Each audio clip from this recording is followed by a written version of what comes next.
آپ نے اپنے تقریر میں کہا اللہ عرش پہ ہے، مگر کچھ لوگ اپنی دلیل دیتے ہیں کہ اللہ ہر جگہ ہے، تو آپ کی کیا دلیل ہے کہ اللہ عرش پہ ہے؟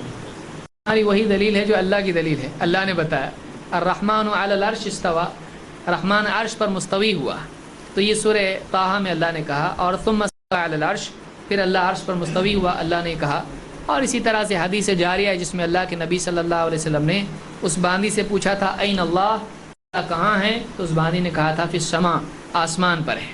اور ایسی کئی حدیثیں اور کئی دلیلیں ہیں. انشاءاللہ میں عنقریب اس پہ درس لینے والا ہوں تفصیل سے، تو ابھی نہیں، آئندہ میں لینے والا ہوں.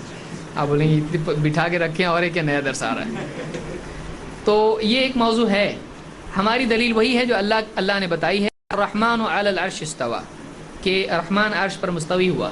اور قرآن کریم میں بہت ساری دلیلیں ہیں جس کا وقت یہ نہیں ہے. جو آدمی یہ کہتا ہے اللہ ہر جگہ ہے، اس کی کیا دلیل ہے؟ اس کے پاس کوئی دلیل نہیں ہے. واللہ جو آدمی یہ کہتا ہو اللہ ہر جگہ ہے، اس کے پاس کوئی دلیل نہیں ہے. اس لیے کہ قرآن میں، سنت میں، صحابہ کے اقوال میں، تابعین کے اقوال میں، تبع تابعین کے اقوال میں، ائمہ کے اقوال میں کہیں بھی نہیں ہے کہ اللہ ہر جگہ ہے. کہیں نہیں، ہر جگہ کی قید کہیں نہیں ہے. ہر جگہ ہم اللہ کو جگہ کے ساتھ مقید مانتے ہی نہیں ہیں.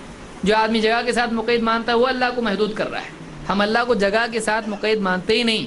ہم یہ مانتے ہیں کہ جگہ نہیں تھی اور اللہ تھا. پھر ہر جگہ کا کیا مطلب ہے؟